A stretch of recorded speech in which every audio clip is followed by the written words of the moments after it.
സുവിശേഷത്തെ സംബന്ധിച്ചൊരു 4-5 പ്രത്യേകതകൾ ഈ വായിച്ച വേദവാക്യങ്ങളിലുണ്ട്. അതിലേക്ക് ഞാൻ കടന്ന് വിശദീകരിക്കുന്നതിന് മുൻപ് സുവിശേഷ സംബന്ധിയായി ചില വാക്കുകൾ ആമുഖമായിട്ട് ഓർപ്പിക്കുവാൻ എനിക്ക് താല്പര്യമുണ്ട്. ഏതാണ്ട് കഴിഞ്ഞ 21 നൂറ്റാണ്ടുകളായി പ്രസംഗിക്കപ്പെട്ടുകൊണ്ടിരിക്കുന്ന ഒരു സന്ദേശമാണ് സുവിശേഷം എന്ന് പറയുന്നത്. സുവിശേഷം എന്നാൽ നല്ല വിശേഷം അല്ലെങ്കിൽ ഗുഡ് ന്യൂസ് എന്നാണ്. നമ്മളൊക്കെ ന്യൂസ് അറിയാൻ വളരെ ആഗ്രഹിക്കുന്നവരാണ്. ഇംഗ്ലീഷ് അക്ഷരമാലയിലെ 4 അക്ഷരങ്ങൾ ചേർത്താണ് ന്യൂസ് എന്ന പദം രൂപപ്പെട്ടിരിക്കുന്നത്. NEWS. ഈ 4 അക്ഷരങ്ങൾ എന്ന് പറയുന്നത് ഭൂമിയുടെ 4 ദിക്കുകളായ നോർത്ത്, ഈസ്റ്റ്, വെസ്റ്റ്, സൗത്ത് എന്നീ പദങ്ങളുടെ ആദ്യ അക്ഷരങ്ങൾ ചേർത്താണ് ന്യൂസ് എന്ന വാക്ക് വന്നിരിക്കുന്നത്.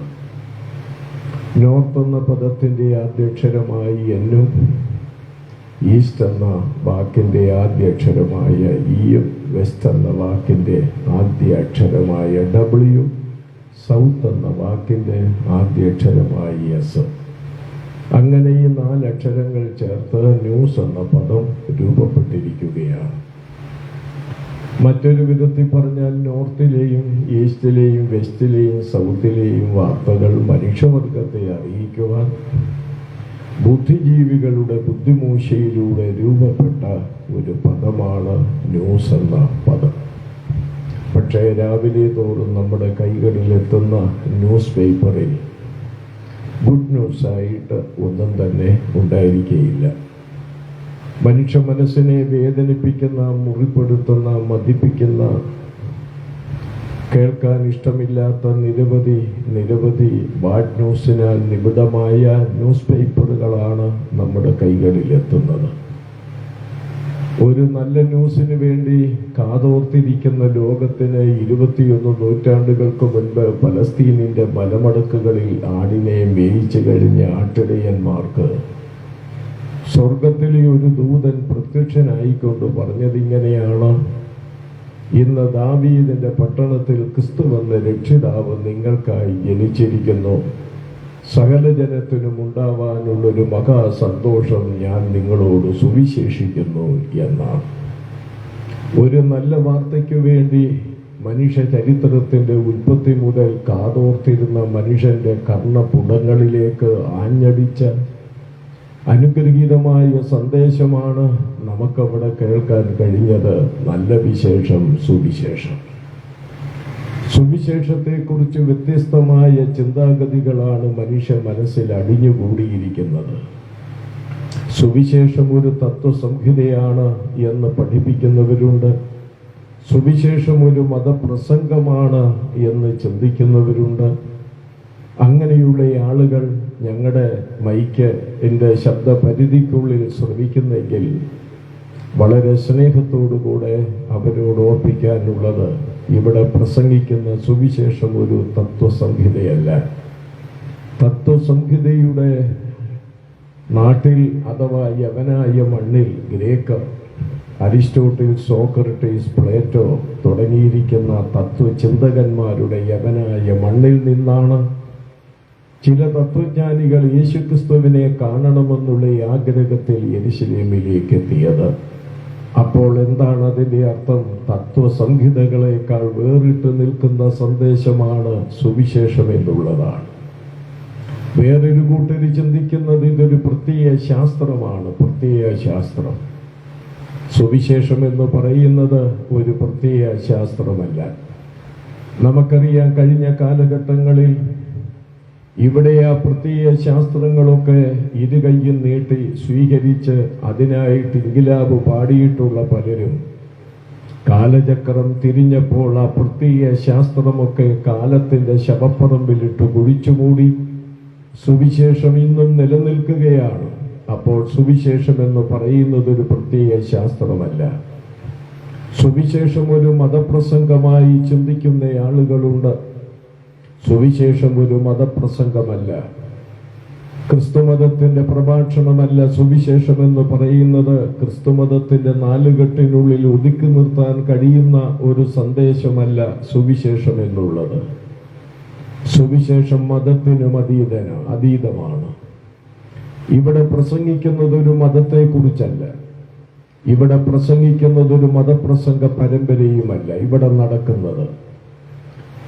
നടക്കുന്ന യോഗത്തിന്റെ നോട്ടീസുകൾ ഇതിനോടകം നിങ്ങളുടെ കൈകളിൽ എത്തിയിട്ടുണ്ട്. അവിടെയും ഇവിടെയുമൊക്കെ പതിപ്പിച്ചിരിക്കുന്ന പോസ്റ്ററുകൾ നിങ്ങളുടെ ശ്രദ്ധയിൽപ്പെട്ടിട്ടുമുണ്ട്. അതിലൊക്കെയും എഴുതി വെച്ചിരിക്കുന്നത് ക്രിസ്തുമത പ്രസംഗ പരമ്പരയെന്നല്ല, പിന്നെയോ സുവിശേഷ യോഗമെന്നാണ്. അതിലൂടെ മനസ്സിലാക്കാൻ കഴിയുന്ന യാഥാർത്ഥ്യം എന്താണ്? ഇവിടെ നടക്കുന്നത് ഒരു മതപ്രസംഗമല്ല, സുവിശേഷമാണ്. ഇതൊരു മതപ്രസംഗമായിരുന്നെങ്കിൽ ഇവിടെ എത്രയോ മതങ്ങളാണ് ഉള്ളത്. ഈ ആർഷഭാരതത്തിന്റെ മണ്ണിൽ മതങ്ങൾക്കൊരു പഞ്ഞമില്ലെന്നുള്ളത് നമുക്കറിയാം. അങ്ങനെ മതങ്ങളാൽ നിറഞ്ഞിരിക്കുന്ന ഈ ആർഷഭാരതത്തിന്റെ മണ്ണിൽ ഒരു പുതിയ മതം കൂടെ പ്രസംഗിക്കേണ്ട ആവശ്യമില്ല. കാരണം ഈ മതങ്ങളൊക്കെ നല്ല മതങ്ങളാണ്. എന്നാൽ ഈ മതങ്ങളിൽ നിന്ന് വേറിട്ട് നിൽക്കുന്ന ഈ സന്ദേശത്തിന്റെ സവിശേഷത എന്താണെന്ന് ചോദിച്ചാൽ ഇത് അതിൽ നിന്നൊക്കെ വ്യത്യസ്തമായ ഒരു നല്ല സന്ദേശമാണ്, ഒരു നല്ല വാർത്തയാണ്. അതാണ് സുവിശേഷം.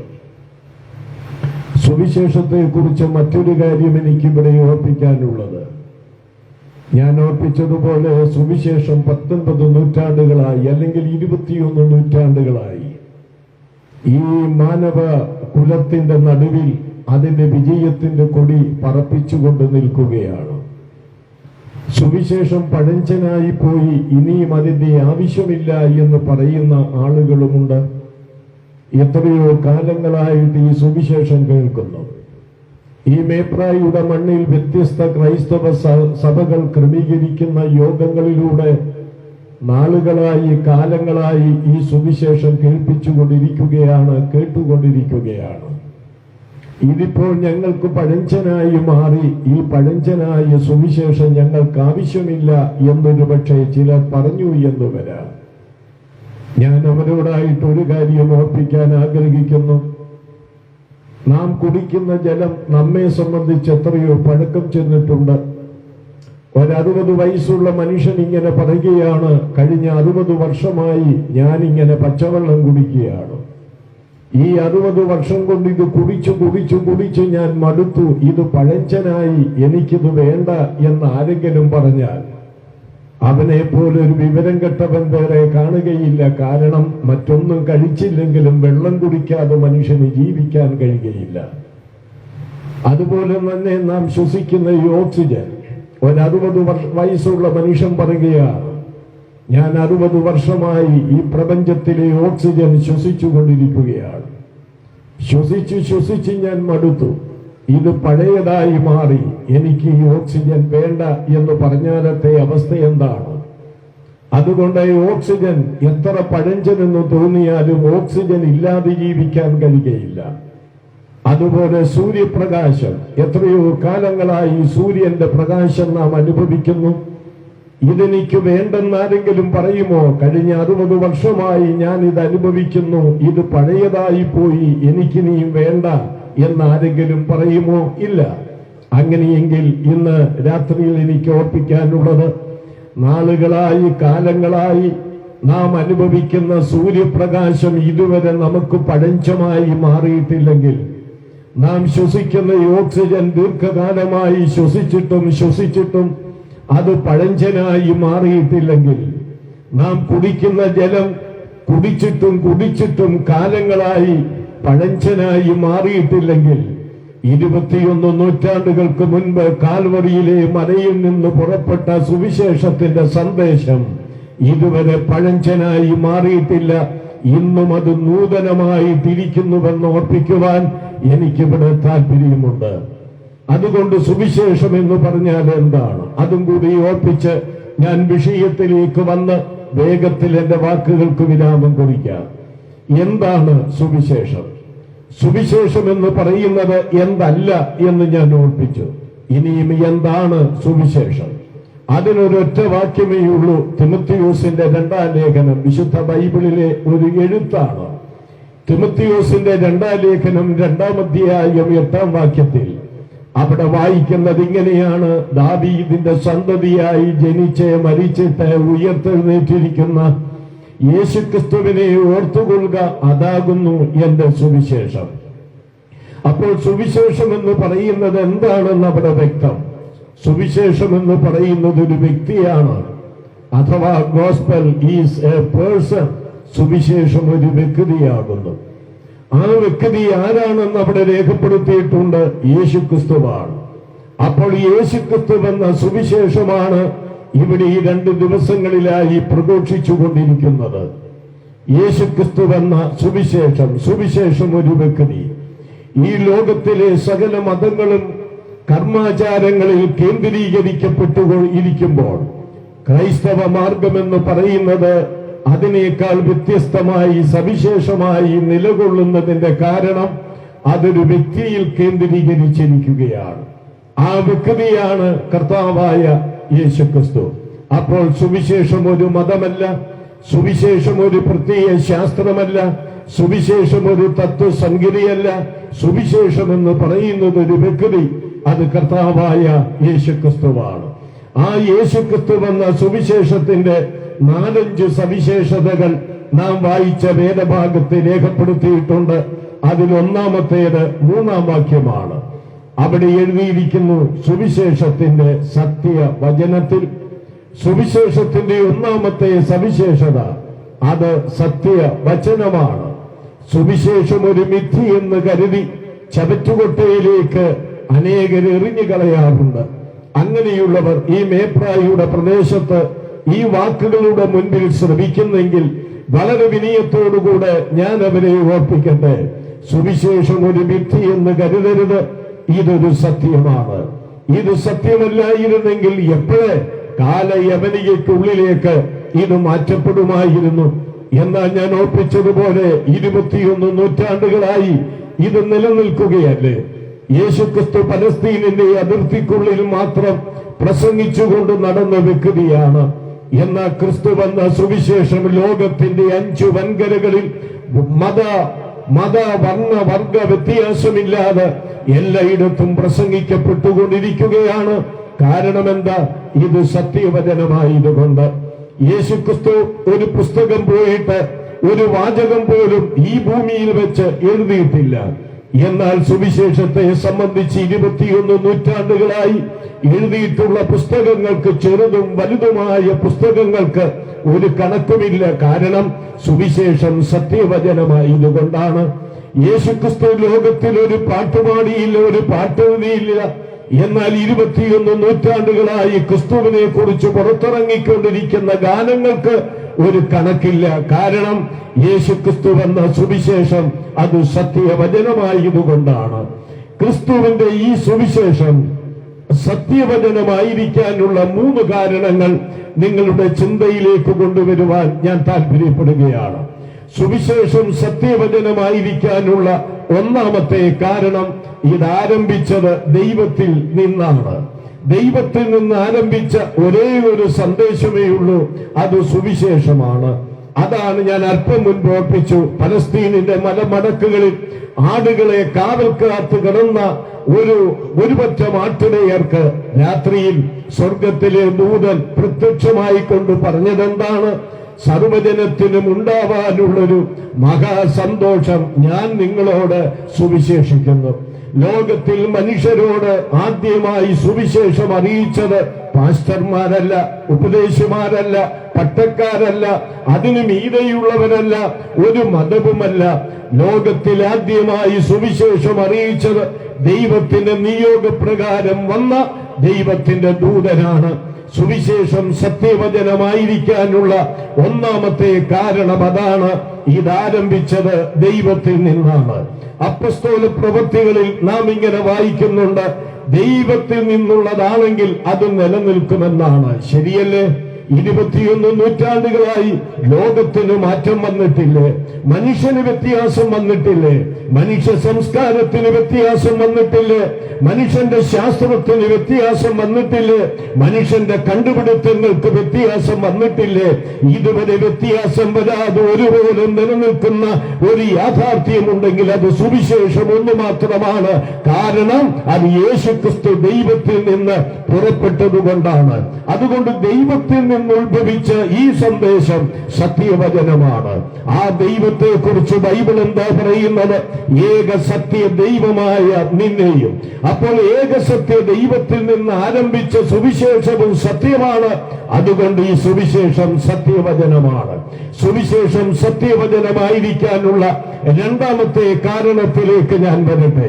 സുവിശേഷത്തിൽ പറഞ്ഞിരിക്കുന്നതെല്ലാം തന്നെ സത്യമാണെന്ന് പറയാൻ എനിക്ക് താല്പര്യമുണ്ട്. പ്രിയപ്പെട്ടവരെ, സുവിശേഷത്തിൽ പറഞ്ഞിരിക്കുന്ന യേശുക്രിസ്തു ഒരു മിഥ്യാ പുരുഷനാണ് എന്ന് പറയപ്പെടുന്ന ആളുകളുണ്ട്.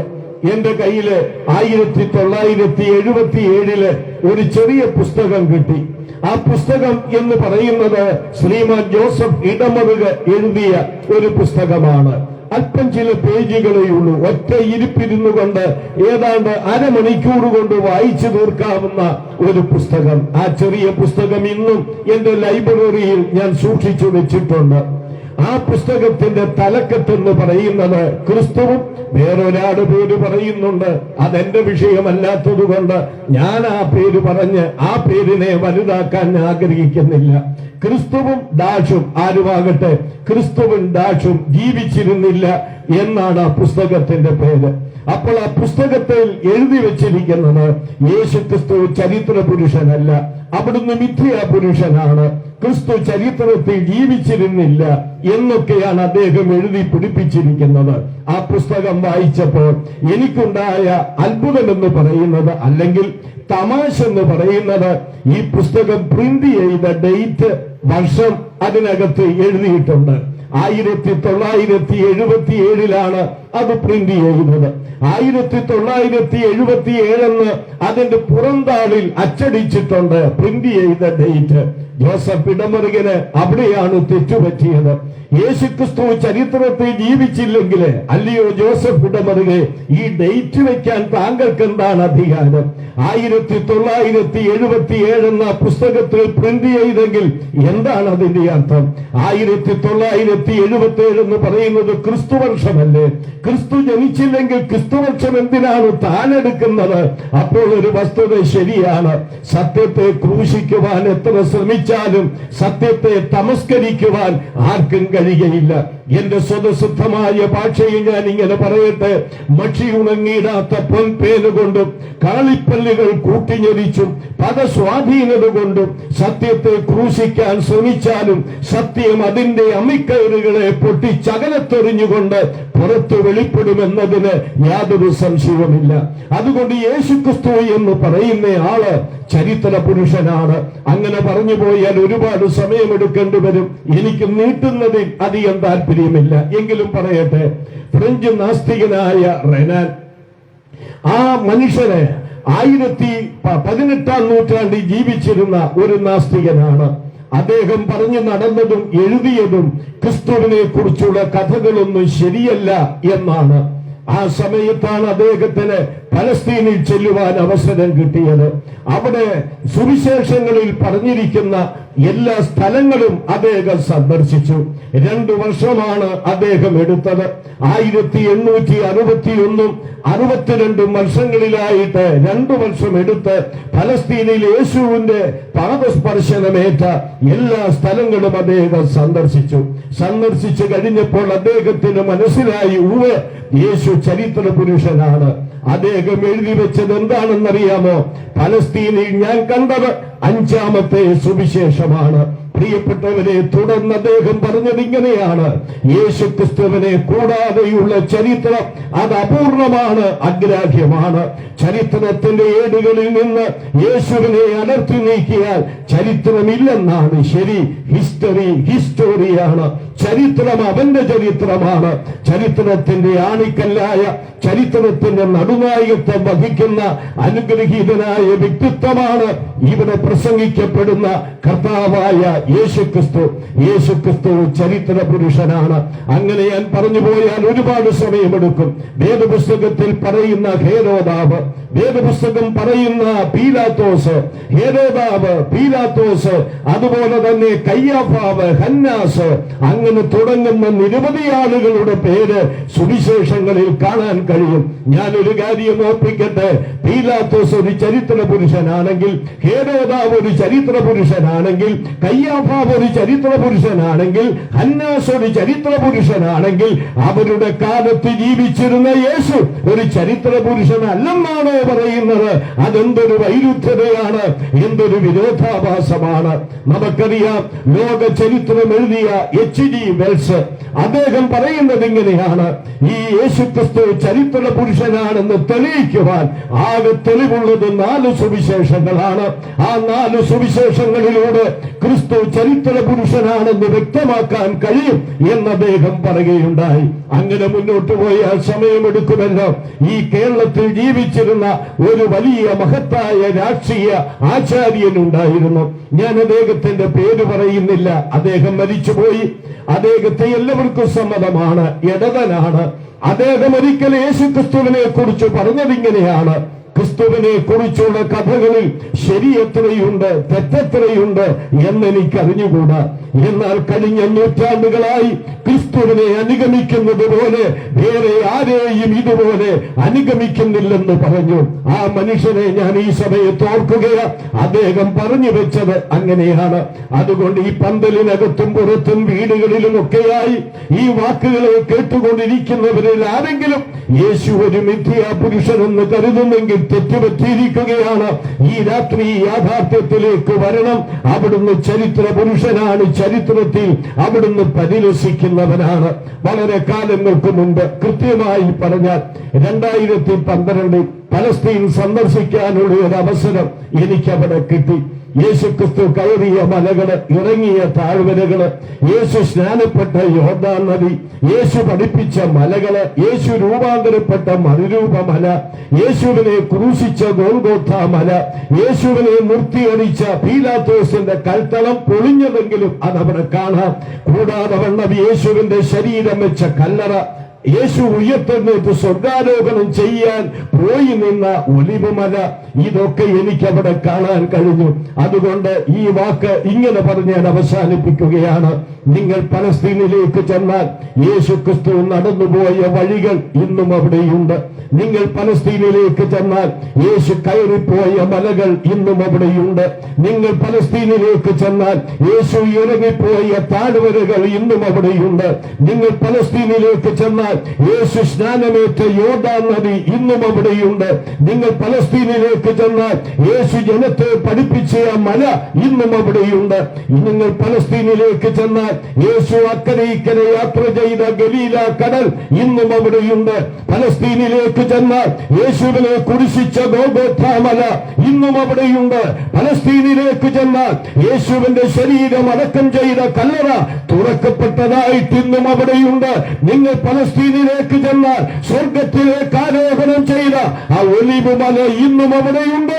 ഇതിനെതിരെ ആർക്ക് പറയുവാൻ കഴിയും? അതുകൊണ്ട് ക്രിസ്തു ഒരു ചരിത്ര പുരുഷനാണ്. ചരിത്രത്തിന്റെ നട്ടെല്ലാണ്, ചരിത്രത്തിന്റെ ആണിക്കല്ലാണ്. ചരിത്രത്തിൽ സുവർണ്ണ ലിപികളിൽ രേഖപ്പെടുത്തിയിരിക്കുന്ന അനുഗ്രഹീതമായ നാമമാണ് യേശുക്രിസ്തുവിന്റെ നാമം എന്ന് പറയുന്നത്. അതുകൊണ്ട് വ്യക്തമായി പറയട്ടെ, ഈ സുവിശേഷം സത്യവചനമായിരിക്കാനുള്ള രണ്ടാമത്തെ കാരണമെന്ന് പറയുന്നത് സുവിശേഷം ചരിത്ര സത്യമാണ്. മൂന്നാമത്, എന്തുകൊണ്ട് ഇത് സത്യവചനമായിരിക്കുന്നു? പ്രതികൂലങ്ങളെ അതിജീവിച്ച് ഇന്ന് വരെ നിൽക്കുന്നത് കൊണ്ട്. അത് സംബന്ധിച്ച് പല കാര്യങ്ങൾ എനിക്ക് ഓർപ്പിക്കാനുണ്ട്. ഞാനിങ്ങനെ പറയട്ടെ, ഈ സുവിശേഷം പ്രതികൂലം നേരിട്ടിട്ടുള്ളതുപോലെ ഇവിടെ ഒരു സത്യ തത്വസംഹിതയും സന്ദേശവും ഒരു മതവും ഇതുപോലെ പ്രതികൂലം നേരിട്ടിട്ടില്ല. നിങ്ങൾക്ക് കേൾക്കണോ? സുവിശേഷം മുച്ചൂടും മുടിച്ചു കളയുവാൻ അരയും തലയും മുറുക്കി ഇറങ്ങിയ റോമൻ ചക്രവർത്തിമാര് എത്രയോ ക്രിസ്തു ശിഷ്യന്മാരെയാണ് തീ കുണ്ടങ്ങളിലേക്ക് എറിഞ്ഞ് ദഹിപ്പിച്ചു കളഞ്ഞത്. എത്രയോ ശിഷ്യന്മാരെയാണ് നഗ്നരാക്കി വന്യമൃഗങ്ങൾക്ക് ഇരയാക്കി തീർത്തത്. എത്രയോ ശിഷ്യന്മാരുടെ നാവുകളാണ് കൊടിലുകൾ കൊണ്ട് പിഴുതെടുത്തത്.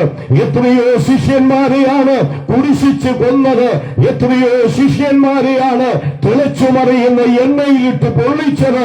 എത്രയോ ശിഷ്യന്മാരെയാണ് മൃഗത്തിന്റെ തോലിൽ ചുറ്റി ചുട്ടുകൊള്ളുന്ന വെയിലത്തിട്ട് അവരുടെ എല്ലുകൾ പൊടിഞ്ഞ് ഇഞ്ചിഞ്ചായി കൊല്ലപ്പെട്ടത്. ഞാൻ എന്തിനായി ഓർപ്പിച്ചത്? അങ്ങനെ 1-ാം നൂറ്റാണ്ട് മുതൽ ആരംഭിച്ചതാണ് സുവിശേഷത്തിന് വിരോധമായിരിക്കുന്ന പ്രതികൂലം അല്ലെങ്കിൽ ഉപദ്രവം എന്നുള്ളത്. ഇന്നും അത് നടന്നുകൊണ്ടിരിക്കുകയാണ്. ഞാൻ ചിലപ്പോൾ ഓർക്കാറുണ്ട്, ഈ സുവിശേഷം പ്രസംഗിക്കുന്നവരെ എന്തിനായി തല്ലുന്നത്? എന്തിനാണ് അവരെ ഉപദ്രവിക്കുന്നത്? അവരെന്ത് ദോഷമാ ചെയ്യുന്നത്? ഒരു ദോഷവും ചെയ്യുന്നില്ലല്ലോ. ഞാനൊരു വസ്തുത പറയാം. ഈ സുവിശേഷം പ്രസംഗിക്കുന്നവർ, സുവിശേഷം വിശ്വസിക്കുന്നവര് ഇവിടുത്തെ ഗവൺമെന്റിന് വേണ്ടി പ്രാർത്ഥിക്കുന്നുണ്ട്. നിങ്ങളിൽ എത്ര പേര് പ്രാർത്ഥിക്കുന്നുണ്ട്? ഇവിടത്തെ പ്രധാനമന്ത്രി മോദിക്ക് വേണ്ടി, മുഖ്യമന്ത്രി പിണറായിക്ക് വേണ്ടി, ദൈവമില്ലെങ്കിൽ തന്നെ അദ്ദേഹത്തിന് വേണ്ടിയും പ്രാർത്ഥിക്കുന്നുണ്ട്. ഇവിടെ ആരാണ് ഇവർക്ക് വേണ്ടിയൊക്കെ പ്രാർത്ഥിക്കുന്നത്? സുവിശേഷം വിശ്വസിക്കുന്നവർ, സുവിശേഷം പ്രസംഗിക്കുന്നവർ. കേരളത്തിന്റെ, ഇന്ത്യയുടെ പൊതുമുതലുകളൊന്നും നശിപ്പിക്കുന്നില്ല. അവരൊരു ഹർത്താൽ നടത്തുന്നില്ല, അവരൊരു ധർണ നടത്തുന്നില്ല, അവരൊരു ബന്ധുണ്ടാക്കുന്നില്ല, പൊതുജനത്തെ ശല്യപ്പെടുത്തുന്നില്ല. ഈ ജനത്തിന് പ്രയോജനമായി ജീവിക്കുകയാണ്. ജീവിതത്തിൽ അർത്ഥവും ലക്ഷ്യവുമില്ലാതെ മദ്യപിച്ച് മതോന്മത്തരായി വീടിനും നാടിനും കൊള്ളരുതാത്തവരായി ജീവിക്കുന്നവരോട് സുവിശേഷം പറഞ്ഞ് അവർക്ക് രൂപാന്തരം വരുത്തി കൊടുക്കുന്നവരാണ് ഈ സുവിശേഷം പ്രസംഗിക്കുന്നവർ, സുവിശേഷം വിശ്വസിക്കുന്നവർ. അവരെന്താണ് ദ്രോഹം ചെയ്യുന്നത്? ഉപകാരമല്ലാതെ അവരൊരു ദ്രോഹവും ചെയ്യുന്നില്ല. പിന്നെന്താണ് ഉപദ്രവിക്കുന്നതിന്റെ കാരണം? അന്ധകാര ശക്തിയായ പിശാചിനറിയാം, ഈ സുവിശേഷം പ്രസംഗിച്ചാൽ അവന്റെ കസ്റ്റഡിയിൽ നിന്ന്, അവന്റെ അടിമത്തത്തിൽ നിന്ന് നൂറുകണക്കിന്, ആയിരക്കണക്കിന്, ലക്ഷക്കണക്കിന് ആളുകൾ ദൈവത്തിങ്കിലേക്ക് തിരിയുമെന്നറിയാം. അതുകൊണ്ട് അവനുണ്ടാക്കുന്ന തന്ത്രമാണ് ഈ ഉപദ്രവം. പക്ഷേ എനിക്കിവിടെ പറയാനുള്ളത്, ഈ ഉപദ്രവം എത്ര വർദ്ധിച്ചാലും ഇതില്ലാതാക്കാൻ ആർക്കും കഴിയുകയില്ലെന്നുള്ള യാഥാർത്ഥ്യം കൂടെ ഇന്ന് രാത്രി പറയാൻ എനിക്ക് താല്പര്യമുണ്ട്. ഞങ്ങളുടെ മധ്യത്തിൽ ഒരു സഹോദരൻ ഉണ്ടായിരുന്നു. അദ്ദേഹം മരിച്ചുപോയി. ഇവിടെ ഇരിക്കുന്ന എല്ലാവർക്കും അദ്ദേഹത്തെ അറിയാം. അദ്ദേഹത്തിന്റെ പേര് ആർ കൃഷ്ണൻകുട്ടി എന്നാണ്. അദ്ദേഹം പ്രസംഗിക്കുന്ന സമയത്ത് പലപ്പോഴും ഇങ്ങനെ പറയാറുണ്ട്, ഈ ലോകത്തിലെ സകല പ്രസ്ഥാനങ്ങളും ചത്തു തീരുമ്പോൾ ഈ ക്രൈസ്തവ സഭ അല്ലെങ്കിൽ ക്രൈസ്തവ മാർഗം ചത്തു വളരുകയാണെന്ന് അദ്ദേഹം പറയുകയുണ്ടായി. അത് ശരിയല്ലേ? ഇത് ചത്തു വളരുകയാ. രക്തസാക്ഷികൾ പെരുകുന്തോറും ഇത് അസ്തമിക്കുകയല്ല, ഇത് വളരുകയാണ് ചെയ്യുന്നത്. യേശുക്രിസ്തു ശിഷ്യന്മാരോട് പറഞ്ഞത് എന്താണെന്നറിയാമോ? പാതാള ഗോപുരങ്ങൾ അതിനെ ജയിക്കുകയില്ല. എന്റെ വാക്കാഭാഗം വിടുകയാണ്. സുവിശേഷത്തിന്റെ ഒന്നാമത്തെ പ്രത്യേകത, ഇത് സത്യവചനമാണ്. എന്തുകൊണ്ട് സത്യവചനമായിരിക്കുന്നു? ഒന്ന്, ഏക സത്യ ദൈവത്തിൽ നിന്ന് പുറപ്പെട്ടതിനാൽ ഇത് സത്യവചനം. രണ്ട്, ഇത് ചരിത്രത്തിന്റെ യാഥാർത്ഥ്യമാകയാൽ ഇത് സത്യവചനം. മൂന്നാമത്, പ്രതികൂലങ്ങളുടെ നടുവിലും അസ്തമിച്ചു പോകാതെ നിലനിൽക്കുന്നത് കൊണ്ട് ഇത് സത്യവചനം. ആകയാൽ ഈ പന്തലിനകത്തോ സമീപത്തുള്ള വീടുകളിലോ തെരുവിലോ ഒക്കെയായി ഈ വാക്കുകളെ കേട്ടുകൊണ്ടിരിക്കുന്നവരുടെ കൂട്ടത്തിൽ ആരെങ്കിലും ഈ സുവിശേഷം ഒരു മിഥ്യ എന്ന് കരുതുന്നെങ്കിൽ നിങ്ങൾക്ക് തെറ്റുപറ്റിയിരിക്കുകയാണ്. സത്യമാണ്. ആ യാഥാർത്ഥ്യത്തിലേക്ക് ഇന്ന് രാത്രി മടങ്ങി വരുവാൻ ദൈവം നിങ്ങളെ സഹായിക്കട്ടെ. രണ്ടാമത് സുവിശേഷത്തിന്റെ പ്രത്യേകത അതിന്റെ 6-ാം വാക്യത്തിലാണ്. 6-ാം വാക്യത്തിൽ എഴുതിയിരിക്കുന്നത് ഇങ്ങനെയാണ്: ആ സുവിശേഷം സർവ്വലോകത്തിലും എന്ന പോലെ നിങ്ങളുടെ അടുക്കലും എത്തി. വെള്ളം വേണ്ട. ആ സുവിശേഷം സർവ്വലോകത്തിലും എന്ന പോലെ നിങ്ങളുടെ അടുക്കലും എത്തി. ഈ സുവിശേഷത്തിന്റെ രണ്ടാമത്തെ സവിശേഷത, സുവിശേഷം സാർവത്രികമാണ്. സർവലോകത്തിലും എന്ന പോലെ നിങ്ങളുടെ അടുക്കലും എത്തി. ഇന്ന് രാത്രി ഞാൻ അതിങ്ങനെ പറയട്ടെ, ഈ സുവിശേഷം സർവലോകത്തിലും എത്തിയതുപോലെ ഈ 2 രാത്രികളിൽ മേപ്രായിലും എത്തിയിരിക്കുകയാണ്. അതുകൊണ്ടാണ് ഈ സുവിശേഷം കേൾക്കുവാനുള്ള അവസരം നമുക്ക് ലഭ്യമായിരിക്കുന്നത്. ഈ സുവിശേഷം സാർവത്രികമാണ്. സാർവത്രികം എന്ന് പറഞ്ഞാൽ എന്താണ് അർത്ഥം? എല്ലായിടത്തും വേണം, എല്ലാവർക്കും വേണം. ഈ സുവിശേഷം ഞങ്ങൾക്ക് വേണ്ടെന്ന് ആരും ദയവ് ചെയ്ത് പറയരുത്. ഞാൻ ആദ്യം ഓർപ്പിച്ചതുപോലെ ഇത് ക്രിസ്തു മതത്തിന്റെ കുത്തകപ്പാട്ടമല്ല. അങ്ങനെ ആയിരുന്നെങ്കിൽ ഇത് പ്രസംഗിക്കാൻ കോട്ടയത്ത് നിന്ന് ഞാനിവിടെ എത്തിച്ചേരുകയായിരുന്നു. എന്തെല്ലാം പ്രസംഗിക്കാൻ നമുക്കുണ്ട്. എന്നാൽ എന്തുകൊണ്ട് ഇത്രയും ദൂരെ യാത്ര ചെയ്ത് ഇവിടെ വന്നു? ഇതൊരു മതപ്രസംഗമല്ലാത്തത് കൊണ്ടാണ്. ആകയാൽ വാത്സല്യ സഹോദരങ്ങളോട് പറയട്ടെ, നിങ്ങൾ ഏത് മതത്തിൽപ്പെട്ടവരാകട്ടെ, ഏത് സമൂഹത്തിൽപ്പെട്ടവരാകട്ടെ, ഏത് സമുദായത്തിൽപ്പെട്ടവരാകട്ടെ, ഏത് ഭാഷക്കാരാകട്ടെ, വർണ്ണവർഗ വ്യത്യാസം കൂടാതെ വ്യക്തമായി പറയട്ടെ, ഞങ്ങൾ ഇന്ന് രാത്രിയിലും കഴിഞ്ഞ രാത്രിയിലും പ്രസംഗിച്ച ഈ സുവിശേഷം ഈ മേപ്രായിലുള്ള എല്ലാവർക്കും ആവശ്യമാണ്. നിങ്ങൾ ഇവിടെ പോകുന്നു എന്നുള്ളതല്ല, നിങ്ങൾ ഏത് പേരുകാരെന്നുള്ളതല്ല, ഏത് മതത്തിൽപ്പെട്ടവരെന്നുള്ളതല്ല, നിങ്ങളുടെ പാരമ്പര്യം എന്തുള്ളതെന്നല്ല. ഇവിടെ വന്നിരിക്കുന്ന, ഇവിടെ എന്നെ കേൾക്കുന്ന മേപ്രായിലുള്ള ഈ പഞ്ചായത്തിലുള്ള സകല ആളുകൾക്കും ഈ സുവിശേഷം വേണം. കാരണം ഇത് സാർവത്രികമാണെന്നുള്ള വസ്തുത ഇന്ന് രാത്രി മനസ്സിലാക്കണം. ഞാനത് ഇങ്ങനെയും കൂടെ പറയട്ടെ. കേരളത്തിലെ ജനസംഖ്യ എന്ന് പറയുന്നത് കണക്കുകൂട്ടി വെച്ചിരിക്കുന്നത് 3.5 കോടിയിലധികം എന്നാണ്. 3.5 കോടിയിലധികം വരുന്ന കേരളത്തിലെ സകല ജനത്തിനും ഈ സുവിശേഷം ആവശ്യമാണ്. ഇന്ത്യ മഹാരാജ്യത്തിലെ 140 കോടി വരുന്ന സകല ജനത്തിനും ഈ സുവിശേഷം ആവശ്യമാണ്. ലോകത്തിലെ 5 വൻകരകളിലായി പാർക്കുന്ന 800 കോടി വരുന്ന സകല ജനത്തിനും ഈ സുവിശേഷം ആവശ്യമാണ്. ഈ സുവിശേഷം സാർവത്രികമാണ്. എല്ലായിടത്തും എല്ലാവർക്കും ഈ സുവിശേഷം വേണം. ഇത് വേണ്ടെന്നാരും പറയരുത് പ്രിയപ്പെട്ടവരെ. ഇത് നിങ്ങളുടെ ജീവിതത്തെ സ്പർശിക്കുന്നതാണ്. ഇത് നിങ്ങൾക്ക് പ്രത്യാശ നൽകുന്നതാണ്, സമാധാനം നൽകുന്നതാണ്, നിങ്ങളുടെ ജീവിതത്തിന് രൂപാന്തരം വരുത്തുന്നതാണ്. ഈ സുവിശേഷം മനസ്സുകൾക്ക് സ്വസ്ഥത നൽകുന്നതാണ്. ഈ സുവിശേഷം കുടുംബങ്ങൾക്ക് അനുഗ്രഹമാണ്. ഈ സുവിശേഷം സാർവത്രികമാണ്. ഇതെല്ലാവർക്കും ആവശ്യമാണ്. ഈ സുവിശേഷത്തിന്റെ മറ്റൊരു പ്രത്യേകത, 3ാമത്തെ പ്രത്യേകതയിലേക്ക് വരട്ടെ. 6ാം വാക്യത്തെ തന്നെ വീണ്ടും പറയുന്നുണ്ട്. അവിടെ എഴുതിയിരിക്കുന്നത്, നിങ്ങൾ ദൈവകൃപയെ യഥാർത്ഥമായി കേട്ടറിഞ്ഞ നാൾ മുതൽ. ഈ സുവിശേഷത്തിന്റെ 3ാമത്തെ സവിശേഷത നാം അവിടെ വായിക്കുന്നുണ്ട്. എന്താണ് അവിടെ കാണുന്നത്? നിങ്ങൾ ദൈവകൃപയെ കേട്ടറിഞ്ഞ നാൾ മുതൽ.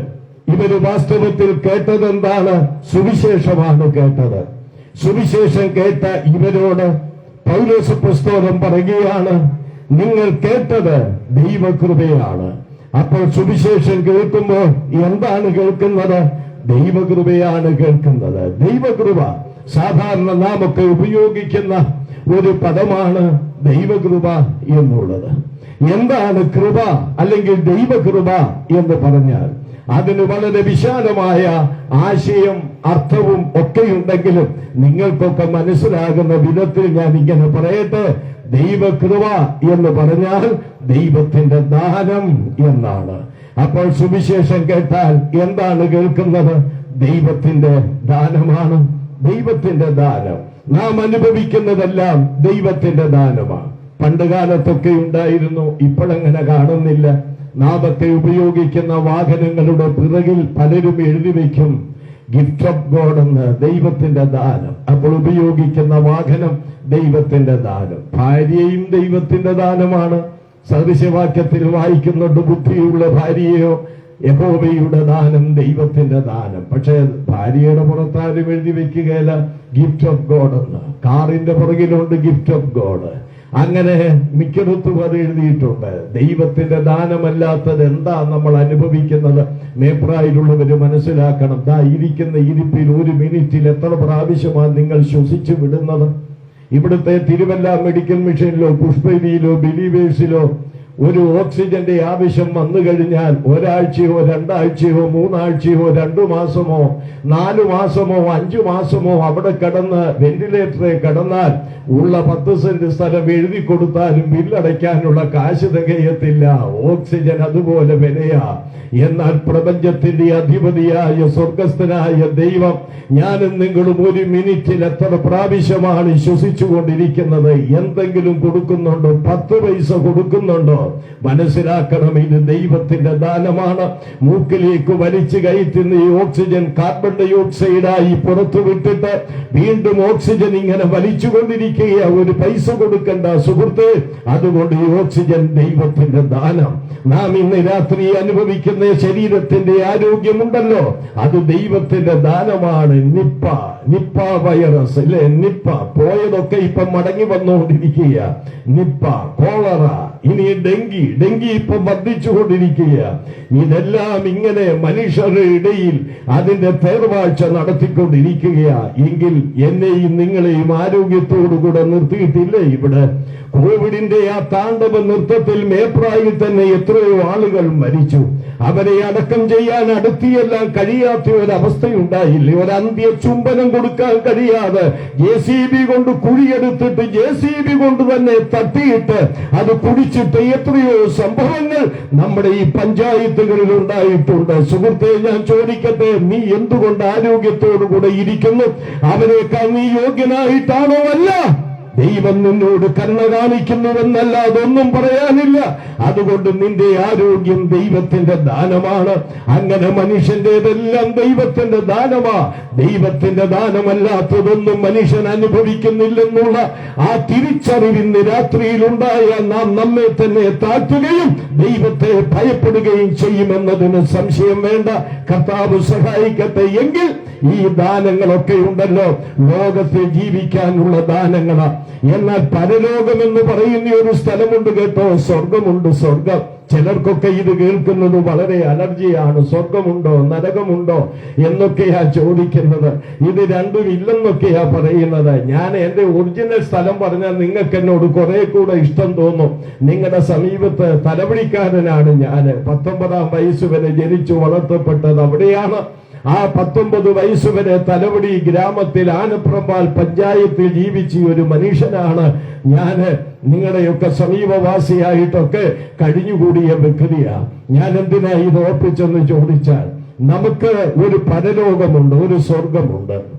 ചിലര് പറയുന്നത് ഇതൊന്നുമില്ല, മരണത്തോടുകൂടെ മനുഷ്യന്റെ അവസ്ഥയൊക്കെ അങ്ങ് തീരുമെന്ന. പണ്ട് ചെറുപ്രായത്തിൽ ഞാനൊരു പാട്ട് കേട്ടിട്ടുണ്ട്, സ്വർഗവും നരകവും ഇവിടെ തന്നെ രണ്ടും കണ്ടിട്ടുള്ളവരല്ലേ തെണ്ടികൾ ഞങ്ങൾ എന്നൊരു പാട്ടുണ്ട്. സ്വർഗവും നരകവും ഇവിടെയാ. ചോദിച്ചു കഴിഞ്ഞാൽ എന്തു പറ്റും? ധാരാളം പണവും സൗകര്യവും ഉണ്ടെങ്കിൽ അത് സ്വർഗമാ, ഇതൊന്നുമില്ലെങ്കിൽ അത് നരകമാ. ഞാൻ ചോദിക്കട്ടെ, ശരിയാണോ അത്? ധാരാളം പണവും സൗകര്യവും ഉണ്ട്, പക്ഷേ അരിയാഹാരം കഴിക്കാൻ പറ്റുകയില്ല. മധുരം പഞ്ചസാര ചേർത്തൊന്നും കഴിക്കാൻ പറ്റുകയില്ല. കൊഴുപ്പുള്ളതൊന്നും കഴിക്കാൻ പറ്റുകയില്ല. ചുരുക്കത്തിൽ മനുഷ്യൻ കഴിക്കുന്ന സ്വാദിഷ്ടമായതൊന്നും കഴിക്കാൻ പറ്റുകയില്ല. ഇതിൽ പരം നരകം ഭൂമിയിലുണ്ടോ? നിങ്ങൾ പറ. കാശുണ്ടെന്ന് പറഞ്ഞിട്ട് വല്ല കാര്യവുമുണ്ടോ? മോശ പണ്ട് കനാൻ ദൂരെ നിന്ന് കണ്ടതുപോലെ ഇതൊക്കെ കാണുകയല്ലാതെ അനുഭവിക്കാൻ കഴിയുമോ? അതുകൊണ്ട് അതിൽ പരം നരകം എന്താ? ആകയാൽ ഞാൻ വളരെ വ്യക്തമായി ഓർപ്പിക്കട്ടെ, പണവും പ്രതാപവും ഉണ്ടെങ്കിൽ അതല്ല സ്വർഗം, ഇതൊന്നുമില്ലെങ്കിൽ അതല്ല നരകം. ഇത് രണ്ടുമുള്ള സ്ഥലമുണ്ട്. ഞാനും നിങ്ങളുമൊക്കെ മേപ്രായിലും കോട്ടയത്തും തിരുവല്ലായിലും ഒക്കെ താമസിക്കുന്നത് പോലെ മരണത്തിന്റെ മറുകരയിൽ നാം താമസിക്കാൻ പോകുന്ന 2 സ്ഥലങ്ങളുണ്ട്, സ്വർഗമുണ്ട്, നരകമുണ്ട്. അത് യേശുക്രിസ്തു വ്യക്തമായി പഠിപ്പിച്ചതാണ്. ഇതൊന്നുമില്ലെന്നും പറഞ്ഞു പോകരുത്. ചില ആളുകളൊക്കെ പരിഹസിച്ചുകൊണ്ട് ഞങ്ങളോട് ഇങ്ങനെ പറയാറുണ്ട്, നിങ്ങളുടെയൊക്കെ ഒരു പടുതി എന്നാ പറയുന്നത്, നിങ്ങളുടെയൊക്കെ ഒരു പടുതിയെ. അപ്പൊ ഞാൻ ചോദിക്കും, എന്താ ഞങ്ങളുടെ പടുതിക്ക് കുഴപ്പം? അപ്പോൾ അയാൾ പറയുന്നത് ഇങ്ങനെയാ, നിങ്ങൾക്കൊന്ന് കുടിക്കാൻ പറ്റുമോ? നിങ്ങൾക്കൊന്ന് കാണാൻ പറ്റുമോ? നിങ്ങൾക്കൊന്ന് വലിക്കാൻ പറ്റുമോ? നിങ്ങൾക്കൊന്ന് തൊടാൻ പറ്റുമോ എന്നൊക്കെയാ ചോദിക്കുന്നത്. ഇങ്ങനെയില്ലാത്ത ജീവിതം എന്ത് ജീവിതമാണ് നിങ്ങളുടെയൊക്കെ ഒരു പടുതി? ഞാൻ തിരിച്ചങ്ങോട്ട് ചോദിക്കും, എടാ മകനെ, നിന്റെ ഒരു പടുതി. അപ്പോൾ അവൻ ചോദിക്കും, എന്താ എന്റെ പടുതിക്ക് കുഴപ്പം? ഞാൻ പറയും, മോനെ, കുടിച്ചു കുടിച്ചു ചങ്കും കരളും കരിഞ്ഞു വലിച്ചു വലിച്ചു പഴയ സോഡാ കുപ്പിയുടെ കവിളൊട്ടിയിരിക്കുന്ന പോലെ കവിള് പൊട്ടി തൊട്ടു തൊട്ടുള്ള രോഗവും വരുത്തി കണ്ടു കണ്ട് കണ്ണും കുഴിഞ്ഞു പോകുന്ന നിന്റെ ഒരു ജീവിതത്തിന്റെ പടുതിയേ എന്ന് ഞാൻ ചോദിക്കാറുണ്ട്. അതുകൊണ്ട് ഇന്ന് രാത്രി ഞാൻ ഒരു കാര്യം ഓർക്കാം. പ്രിയപ്പെട്ടവരെ, മദ്യപിച്ച് മതോന്മത്തരായി ജീവിക്കുന്നവർ ഈ മേപ്രായുടെ പ്രദേശത്തിന്റെ വാക്കുകളെ കേൾക്കുന്നെങ്കിൽ, കഞ്ചാവ് മുതലുള്ള ലഹരി പദാർത്ഥങ്ങൾ കഴിച്ചു ജീവിതം നശിപ്പിക്കുന്നവര് എന്റെ വാക്കുകളെ കേൾക്കുന്നെങ്കിൽ നിർത്ത. നിന്റെ ജീവിതം നീ പകലന്തിയോളം പണിയെടുത്ത് കിട്ടുന്ന പണം കണ്ടവന്റെ വീട്ടിലേക്ക് പോകാനുള്ളതല്ല, അത് നിന്റെ വീട്ടിലേക്ക് വരേണ്ടതാണ്.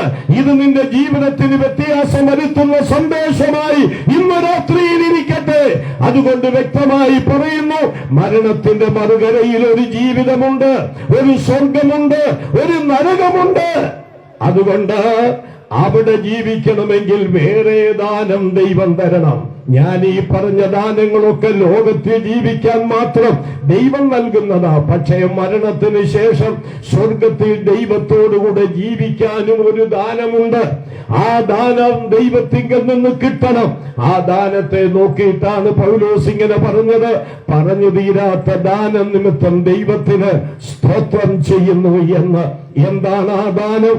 ആ ദാനമാണ് കർത്താവായ യേശു ക്രിസ്തു. ആ ദാനമാണ് കർത്താവായ യേശു ക്രിസ്തു. ആ ദാനം മുഖാന്തരമേ ഒരുവന് സ്വർഗരാജ്യം പ്രാപിക്കുവാൻ കഴിയുകയുള്ളൂ.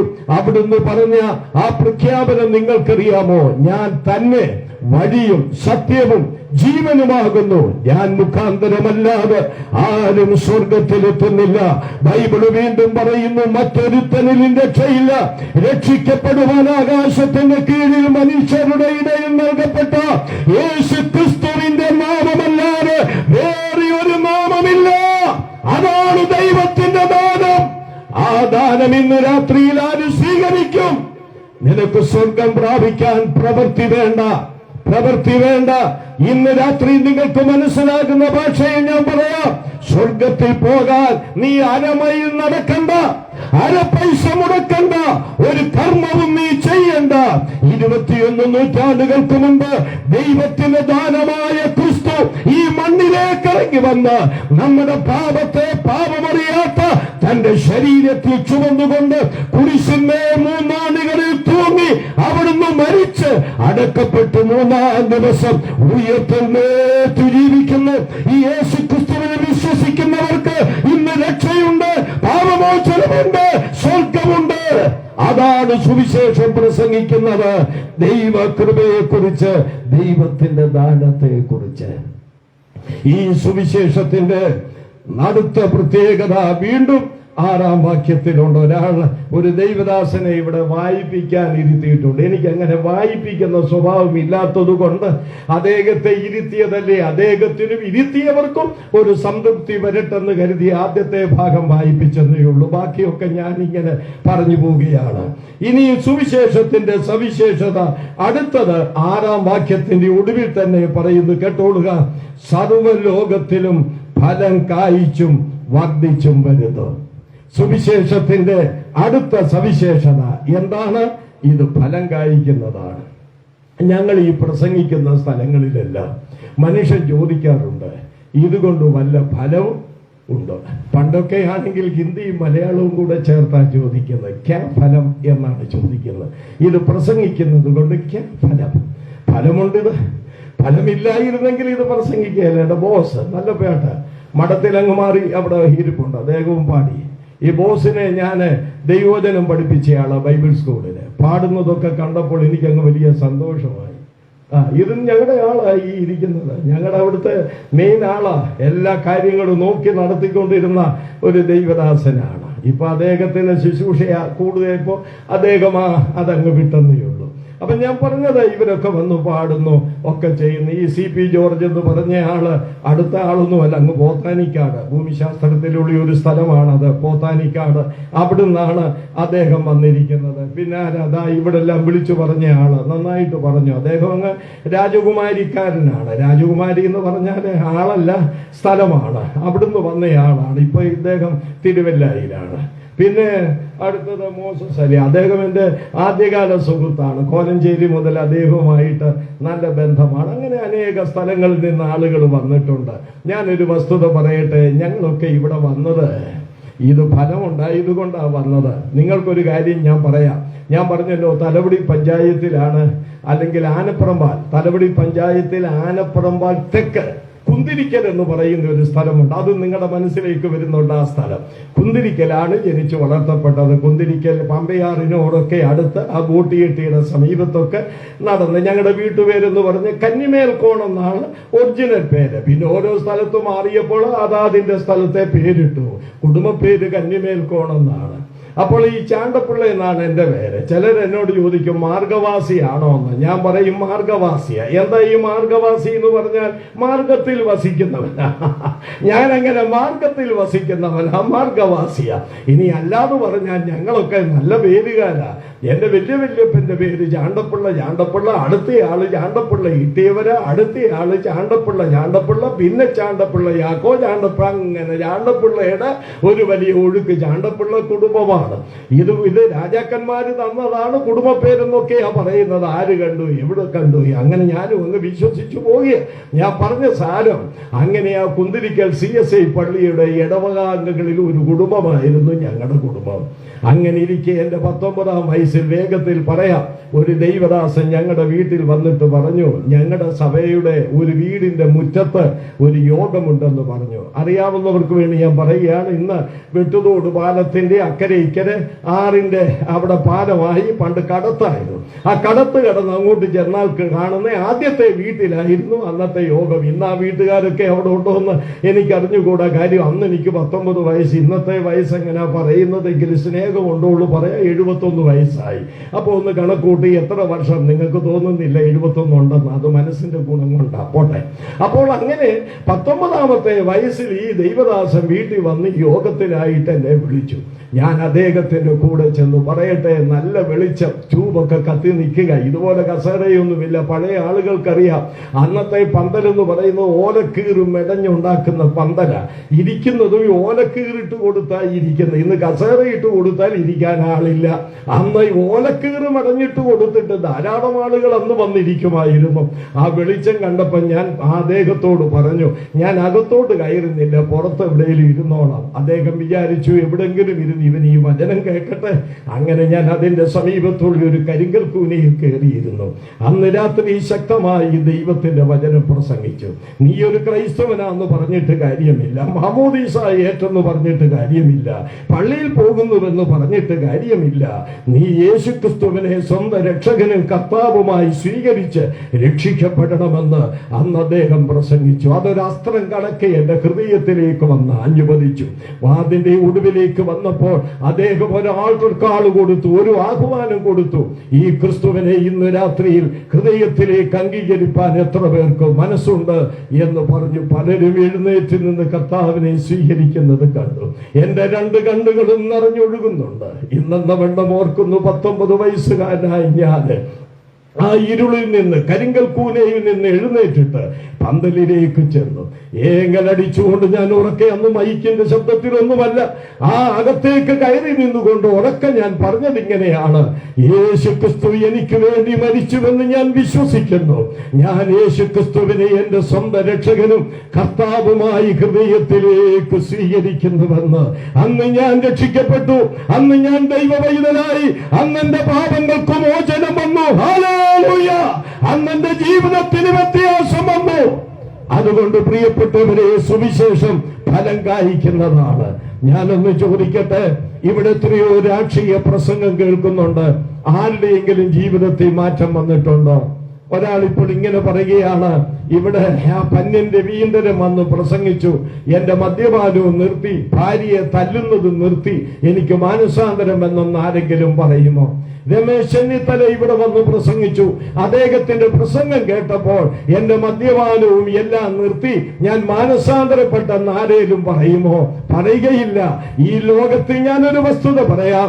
ഓരോറ്റ സന്ദേശത്തിനും മനുഷ്യനിൽ ഫലമുളവാക്കാൻ കഴിയാതെ ഇരിക്കുമ്പോൾ സുവിശേഷം പ്രസംഗിക്കുന്നത് കേട്ട് ആരൊക്കെ വിശ്വസിക്കുന്നുവോ അവരുടെ എല്ലാം ജീവിതത്തിൽ സമൂലമായ രൂപാന്തരം വരും, പരിവർത്തനം വരും, ഫലം കായ്ക്കും. പ്രിയപ്പെട്ടവരെ, അങ്ങനെയുള്ള കുറെ പേര് ഇവിടെ ഇരിപ്പില്ലേ? നമുക്ക് ആ കരങ്ങൾ ഉയർത്തി ഒന്ന് ദൈവത്തിന് സ്തോത്രം ചെയ്യാം. ഹല്ലേലൂയ, ദൈവത്തിന് മഹത്വം.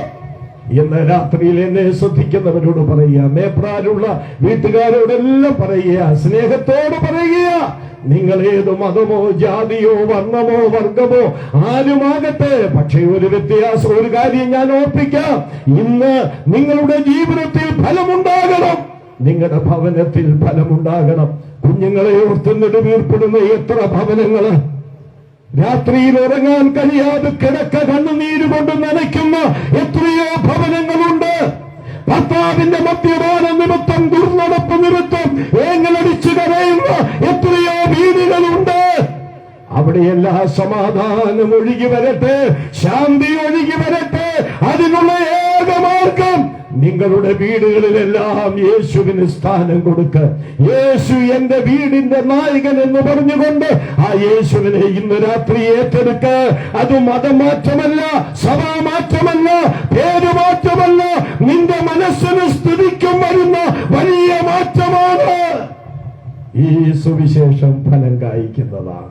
പുസ്തകം മടക്കിക്കൊണ്ടതാ സമയമാകുന്നതേയുള്ളൂ. ഇവിടെ 8:30 ആകാൻ എന്റെ വാച്ചിൽ 6 മിനിറ്റ് ഉണ്ട്. 6 മിനിറ്റിൽ 1 മിനിറ്റ് ബാക്കി വെച്ചുകൊണ്ട് ഞാനിത് അവസാനിപ്പിക്കാൻ പോകുകയാണ്.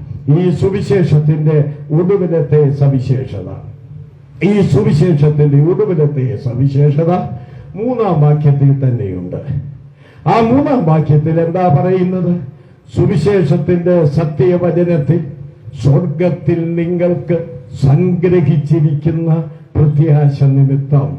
അപ്പൊ സുവിശേഷത്തിന്റെ 5-ാമത്തെ സവിശേഷത എന്താണ്? സുവിശേഷം പ്രത്യാശയെ വെളിപ്പെടുത്തുന്നതാണ്. നമ്മൾ കൊയ്യും വയലേലകളെല്ലാം നമ്മുടേതാകും പൈങ്കിളിയേ എന്നുള്ള പ്രത്യാശയല്ല. നഷ്ടപ്പെടുവാൻ വിലങ്ങുകൾ, കിട്ടാനുള്ളത് പുതിയ ലോകം, ആ പ്രത്യാശയല്ല. അതൊന്നും പൂവണിയുന്നതല്ലെന്ന് നമുക്ക് കുറെ കാലമായി മനസ്സിലാക്കിക്കൊണ്ടിരിക്കുക. എന്നാൽ ഇവിടെ പറയുന്ന പ്രത്യാശ എന്താ കേട്ടോളൂ. 2 കാര്യമാണ് ആ പ്രത്യാശയിൽ അടങ്ങിയിരിക്കുന്നത്. ഒന്ന്, ഞാൻ ഇവിടെ നിന്ന് സ്വർഗത്തിലേക്ക് പോകും. മറ്റൊരു പ്രത്യാശ, സ്വർഗത്തിൽ നിന്ന് യേശുക്രിസ്തു വരും. അതാണ് ആ പ്രത്യാശ. ഈ ലോകത്തിലെ ആളുകളെ, അതും കൂടെ പറഞ്ഞ് അവസാനിപ്പിക്കാം, നിങ്ങൾ കേട്ടുകൊണ്ടിരിക്കുക.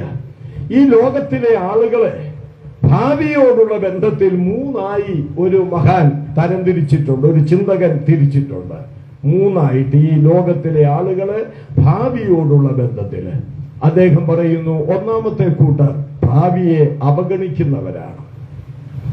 ഭാവിയെ അവഗണിക്കുക എന്ന് പറഞ്ഞാൽ എന്താ? നരകമില്ല, സ്വർഗമില്ല, മനുഷ്യന് മരണാനന്തര ജീവിതമില്ല, മനുഷ്യന് ആത്മാവില്ല, എല്ലാം ഇല്ല. മരണത്തിന് ശേഷം ഒന്നുമില്ല, എല്ലാം ഇവിടം കൊണ്ടങ്ങ് തീരും.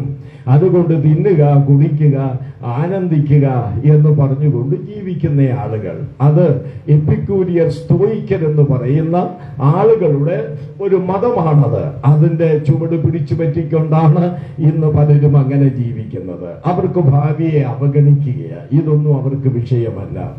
എന്നാൽ 2-മതൊരു കൂട്ടരുണ്ട്, അവര് ഭാവിയെ അവഗണിക്കുന്നവരല്ല, ഭാവിയെ ഭയപ്പെടുന്നവരാണ്. അവർക്ക് ഈ ദൈവം, അതുപോലെ തന്നെ മരണം, നരകം, സ്വർഗം ഇതൊക്കെ കേൾക്കുന്നത് വലിയ ഭയമാണ്. ഞാൻ എൻ്റെ അനുഭവത്തിൽ ഉണ്ടായ ഒരു സംഭവം നിങ്ങളുടെ ശ്രദ്ധയിൽ കൊണ്ടുവരാം. 1990കളിൽ ഒരു വർഷം, കൃത്യമായിട്ട് ആ വർഷം ഞാൻ ഓർക്കുന്നില്ല, 90കളിലെ ഒരു വർഷം അടൂരിൽ ഒരു പ്രസംഗത്തിന് ഞാൻ പോയി. അതവിടെ കൺവെൻഷൻ ആയിരുന്നു. ഇതുപോലെ വലിയൊരു ജനക്കൂട്ടമുണ്ട്. ആ യോഗം നടക്കുന്നതും ഈ സ്ഥലം തന്ന ആളുകളെ പോലെ മറ്റൊരു കൂട്ടുകാരുടെ സ്ഥലത്തായിരുന്നു. ഞാനിവിടെ വന്നപ്പോൾ എനിക്ക് സന്തോഷമുണ്ട്. ഈ സ്ഥലം തന്ന ഉടയവനെ എനിക്ക് അറിഞ്ഞുകൂടാ, സംഘാടകർക്കറിയാം. എന്നാൽ എൻ്റെ വ്യക്തിപരമായ ഒരു അഭിനന്ദനവും നന്ദിയും സന്തോഷവും സ്നേഹവും ഞാൻ അവരെ ഈ സമയത്ത് അറിയിക്കുകയാണ്. നിങ്ങൾക്ക് ഇതിന്റെ അനുഗ്രഹവും പ്രതിഫലവും കിട്ടും, ഒരു സംശയവും വേണ്ട, ദൈവവചനം പറയാൻ വിട്ടുകൊടുത്തത് കൊണ്ട്. ഇതുപോലെ അന്ന് അടൂരിൽ നടന്ന ആ കൺവെൻഷനിലും ഇതുപോലെ ഒരാള് സ്ഥലം കൊടുത്തു ഇവർക്ക് വേണ്ടി, സഭക്കാർക്ക് വേണ്ടി പ്രസംഗിക്കാൻ. ഇവരല്ല, വേറൊരു സഭക്കാരാണ്. അങ്ങനെ ശനിയാഴ്ച രാത്രി ഞാൻ പ്രസംഗിച്ചു. പ്രസംഗം കഴിഞ്ഞതിന് ശേഷം ഒരു ഫിലിം പ്രദർശനം ഉണ്ടായിരുന്നു. ആ ഫിലിമിന്റെ പേര് ബേണിംഗ് ഹെൽ, എരിയുന്ന നരകമെന്നാണ്. അത് ഇങ്ങനെ കാണിച്ചു. അങ്ങ് എല്ലാവരും യോഗം പിരിഞ്ഞ് വീട്ടിൽ പോയി പിറ്റേ ദിവസം രാവിലെ ഞായറാഴ്ച ആരാധനയും കൂടെ കഴിഞ്ഞിട്ട് വേണം എനിക്ക് വീട്ടിലേക്ക് വരേണ്ടത്. അതുകൊണ്ട് അവിടുത്തെ ഉത്തരവാദിത്തപ്പെട്ട ഒരാളിന്റെ വീട്ടിൽ ഞാൻ താമസിക്കുകയാണ്. നേരം വെളുത്തപ്പോൾ ഞങ്ങൾ ഇങ്ങനെ ആ ലിവിംഗ് റൂമിൽ ഇരുന്നപ്പോൾ ആരോ വന്ന് കോളിംഗ് ബെല്ലിൽ അമർത്തി. കതക് തുറന്നപ്പോൾ ഈ സ്ഥലം യോഗത്തിന് വിട്ടുകൊടുത്ത ആളാണ് വന്ന് നിൽക്കുന്നത്. അപ്പോൾ ഈ വീട്ടുകാരൻ ചോദിച്ചു, എന്താ ഇത്ര രാവിലെ വന്നത്? അപ്പോൾ അദ്ദേഹം പറയുകയാണ്, ഇങ്ങനെയാണെങ്കിൽ അടുത്ത വർഷം മുതൽ യോഗം നടത്താൻ ഞാൻ സ്ഥലം തരികയില്ല എന്ന് പറഞ്ഞു. അപ്പോൾ ഇദ്ദേഹം ചോദിച്ചു, അതെന്താ തരാത്തത്? ഞങ്ങൾ പ്രസംഗത്തിൽ നിങ്ങളെ കുറ്റം പറഞ്ഞോ? അപ്പോൾ പറഞ്ഞു, പ്രസംഗത്തിലൊന്നും കുറ്റം പറഞ്ഞില്ല, പ്രസംഗം ഡീസന്റ് ആയിരുന്നു, പിന്നെന്താ കുഴപ്പം? അത് കഴിഞ്ഞ് എന്തുവാ കാണിച്ചെന്ന് ചോദിച്ചു. അപ്പോൾ ഇദ്ദേഹം പറഞ്ഞു, അത് എരിയുന്ന നരകം എന്ന ഒരു പടമാണ് കാണിച്ചത്. ഞാൻ അദ്ദേഹത്തിന്റെ ഭാഷയിൽ തന്നെ പറയാൻ പോവുക, കൂട്ടുന്നുമില്ല കുറയ്ക്കുന്നുമില്ല. അയാള് പറയുക, കുന്തം എന്റെ അഴലെടുത്തു പോയി. കഴിഞ്ഞ രാത്രി ഒരുപോലെ കണ്ണടയ്ക്കാൻ എനിക്ക് കഴിഞ്ഞില്ല. നരകത്തിൽ പോയില്ല, നരകം കണ്ടില്ല, നരകത്തിന്റെ ഒരു പടം കണ്ടതേ ഉള്ളൂ. ഈ പുള്ളിയുടെ അഴലെടുത്തു, ഉറക്കം വന്നില്ല. അതുകൊണ്ട് ഭാവിയോടുള്ള ബന്ധത്തിലെ രണ്ടാമത്തെ കൂട്ടർ ഭാവിയെ ഭയപ്പെടുന്നവർ. മൂന്നാമത്തെ കൂട്ടരാരാണെന്നറിയാമോ? മൂന്നാമത്തെ കൂട്ടർ ഭാവിയുടെ ചക്രവാളത്തിലേക്ക് നോക്കി പുഞ്ചിരിച്ചു കഴിയുന്ന ഒരു കൂട്ടം ആൾക്കാർ. അവരുടെ പേരാണ് രക്ഷിക്കപ്പെട്ടവർ, അവരുടെ പേരാണ് ദൈവമക്കൾ, അവരുടെ പേരാണ് പാപമോചനം പ്രാപിച്ചവർ, അവരാണ് ക്രിസ്തുവിനെ സ്വീകരിച്ചവർ. അവർക്ക് ഭാവിയെ കുറിച്ച് പ്രത്യാശയുണ്ട്. എന്താണ് ആ പ്രത്യാശ? യേശു ക്രിസ്തു വേഗം വരുമെന്നുള്ളതാണ്. ബൈബിളിന്റെ ഒടുവിലത്തെ പുസ്തകമായ വെളിപ്പാട് പുസ്തകം 22-ാം അധ്യായത്തിന്റെ 3 വാക്യങ്ങളിൽ ആവർത്തിച്ച് യേശു ക്രിസ്തു വിളിച്ചു പറയുകയാണ്, ഇതാ ഞാൻ വേഗം വരുന്നു, ഇതാ ഞാൻ വേഗം വരുന്നു, ഇതാ ഞാൻ വേഗം വരുന്നു. മേപ്രാലെ യേശു വരാറായി, യേശു ക്രിസ്തു വരാറായി. വരവേറ്റമെടുത്തിരിക്കുകയാ. ലോക സംഭവങ്ങൾ ആ വരവിനെ വിളിച്ചറിയിക്കുകയാണ്. അതുകൊണ്ട് ആ വരവിന് വേണ്ടി ഒരുങ്ങുക. ഇവിടെ വന്നിരിക്കുന്ന ദൈവത്തിന്റെ മക്കളെ, നമ്മൾ ദീർഘകാലമായി പ്രിയം വെച്ചിരിക്കുന്ന നമ്മുടെ കർത്താവ് വരാറായി. നമ്മുടെ ഈ ശരീരത്തിന് രൂപാന്തരം സംഭവിക്കാറായി. നമ്മുടെ രോഗവും ദുഃഖവും മരണവും മുറവിളിയും ഒക്കെ നീങ്ങാറായി. കർത്താവിനോടൊരുമിച്ച് വാഴാനുള്ള സമയമെടുത്തിരിക്കുകയാണ്. നമുക്ക് ദൈവത്തെ സ്തുതിക്കാം. നമ്മുടെ പ്രത്യാശ പൂവണിയാൻ പോകുകയാണ്. എന്റെ വാക്ക് ഞാൻ ഇവിടെ അവസാനിപ്പിക്കുന്നു. സുവിശേഷം അതൊരു വ്യക്തി, കർത്താവായ യേശു ക്രിസ്തു. ആ സുവിശേഷത്തിന്റെ 5 സവിശേഷതകൾ: 1, അത് സത്യവചനമാണ്. 2, അത് സാർവത്രികമാണ്. 3, അത് ദൈവകൃപയെ കുറിച്ച് പറയുന്നതാണ്. 4, അത് ഫലം കായ്ക്കുന്നതാണ്. 5, അത് പ്രത്യാശയെ വെളിപ്പെടുത്തുന്നതാണ്. അതുകൊണ്ട് നിങ്ങൾ എന്ത് ചെയ്യണം? കഴിഞ്ഞ രാത്രി കേട്ടു, കാലം തികഞ്ഞു, ദൈവരാജ്യം സമീപിച്ചിരിക്കുന്നു. മാനസാന്തരപ്പെട്ട് സുവിശേഷത്തിൽ വിശ്വസിക്കുന്നില്ലെങ്കിലോ 2 തെസ്സലോനിക്കർ 1:10 സുവിശേഷം അനുസരിക്കാത്തവർ യേശുക്രിസ്തുവിന്റെ സന്നിധാനവും അവിടുത്തെ വല്ലഭത്വത്തോടുകൂടിയ മഹത്വവും വിട്ടകന്ന് നിത്യനാശമെന്ന ശിക്ഷാവിധി അനുഭവിക്കേണ്ടതായിട്ട് വരും. മേപ്രാലിൽ ഒരു കുഞ്ഞും ന്യായവിധിയിലേക്ക് പോകരുത്, നശിക്കരുത്. അല്ലയോ യൗവനക്കാരെത്തി നീ നശിക്കരുത്. പ്രായമുള്ള പിതാവേ, മാതാവേ, സഹോദര സഹോദരി, മേപ്രാക്കാര് നശിക്കരുത്. നീ നശിക്കാതിരിപ്പാൻ ദൈവം തന്റെ പുത്രനെ കുരിശിൽ നിനക്ക് വേണ്ടി തകർത്തു. ഈ രാത്രി ആ പുത്രനെ സ്വീകരിക്കുമോ? നീ ദൈവപൈതലായി മാറുമോ? കർത്താവ് സഹായിക്കട്ടെ. നമ്മുടെ കർത്താവായ യേശു മുഖാന്തരം നമുക്ക് ജയം നൽകുന്ന ദൈവത്തിന് സ്തോത്രം. ആമേൻ. കർത്താവായ യേശുവേ വരേണമേ.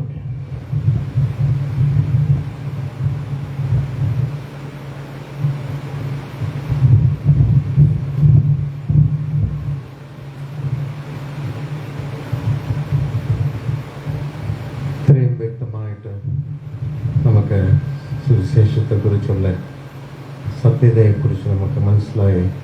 എല്ലാം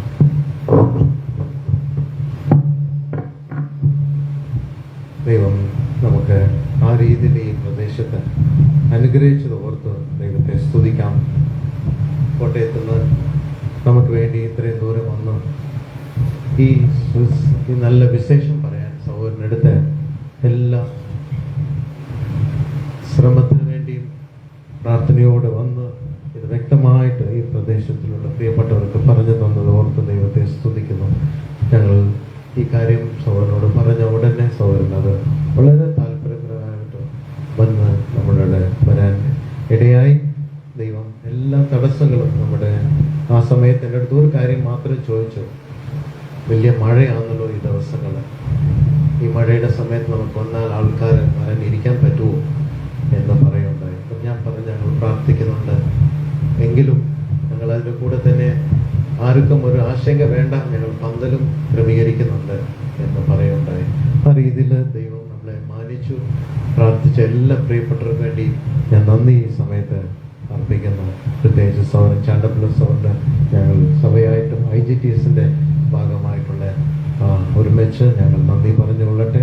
സൗരൻ മോസസ് അലിക്ക് പ്രത്യേകിച്ച് നന്ദി പറയേണ്ട ആവശ്യമില്ല. IGTSന്റെ ഒരു ഭാഗമായിട്ടുള്ള സഹോദരനാണല്ലോ. ആ രീതിയിൽ പ്രിയദാസനും നമുക്ക് വന്ന് ഈ ദിവസങ്ങൾ കഴിഞ്ഞ ദിവസം സംസാരിക്കാൻ ഇടയായതോർത്ത് ദൈവത്തെ സ്തുതിക്കണം.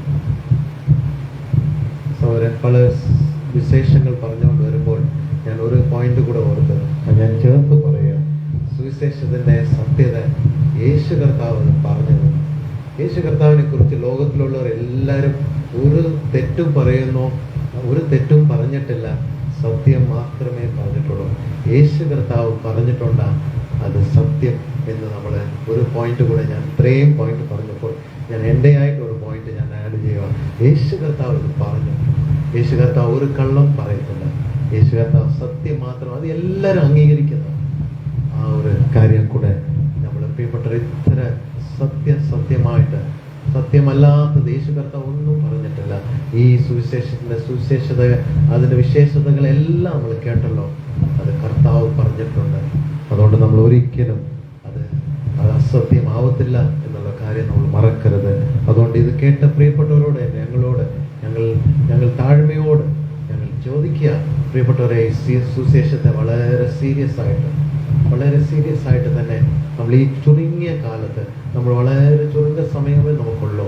നമ്മളൊരു നിത്യത ഉണ്ട്, അവസാനമില്ലാത്തൊരു നിത്യത ഉണ്ട്. ആ നിത്യതയിലേക്ക് കടന്നു പോകുന്ന മുമ്പ് പ്രിയപ്പെട്ടവരെ നമ്മൾ ഒരുങ്ങാം. ഇത് സീരിയസ് ആയിട്ട് എടുക്കാം. നമ്മൾ ജീവിക്കാം. നമ്മളിവിടെ ചെയ്യുന്നത് മാത്രമേ, കർത്താവിന് വേണ്ടി ചെയ്യുന്നത് മാത്രമേ, കർത്താവിനെ സ്വീകരിച്ച് കർത്താവിനെ ചെയ്യുന്നത് മാത്രമേ നിലനിൽക്കുള്ളൂ. ബാക്കിയൊക്കെ ഇവിടെ വിട്ടിട്ട് പോകേണ്ടി വരും എന്ന് നമ്മൾ ഓർക്കേണ്ട ആവശ്യമുണ്ട്. അത് ദൈവം നമ്മളെ സഹായിക്കുമാറാകട്ടെ. ഞാൻ പോകട്ടെ. ഞാൻ നന്ദി പറയാനുള്ള പലരും കൂടെ ഉണ്ട്. പ്രത്യേകിച്ച് ഈ പറഞ്ഞതുപോലെ തന്നെ ഈ സ്ഥലം ഞങ്ങളതിനെക്കുറിച്ച് ചോദിച്ചോ പറഞ്ഞിട്ടോ തുടർന്ന് തന്നെ വളരെ സന്തോഷത്തോടെ ഈ പ്രിയ ബിജു കുടുംബം അവരെ ഞങ്ങൾക്ക് നിങ്ങളിത് ഫ്രീ ആയിട്ട്, ഞാൻ ഇലക്ട്രിസിറ്റി വരെ ഫ്രീ ആയിട്ട് തരാമെന്ന് പറഞ്ഞ് വളരെ സന്തോഷത്തോടെ ഈ സ്ഥലം ക്രമീകരിക്കുകയും മാത്രമല്ല ഇവിടെ പല സ്ഥലങ്ങളിൽ പല കാര്യങ്ങളും നിരത്തി തന്നെ ഞങ്ങൾക്ക് ക്ലീൻ ചെയ്ത് തന്ന സഹോദരന് വേണ്ടി പ്രത്യേകിച്ച് ഞങ്ങൾ നന്ദി പറഞ്ഞുകൊള്ളട്ടെ. അതുകൂടെ തന്നെ നല്ല ആഹാരം കൂടെ ഞങ്ങൾക്ക് ഉണ്ടാക്കി തന്നു.